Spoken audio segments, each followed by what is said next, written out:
Isua Krista thi sen lo chu thil tharin ka chor lo ve Isua Krista thi sen lo chu Isua thi seni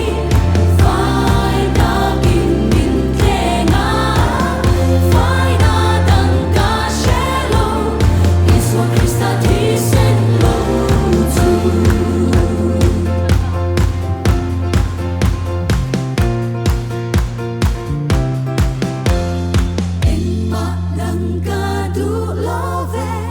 Isua Krista thi sen lo chu kalom na ani Isua Krista thi sen chau chu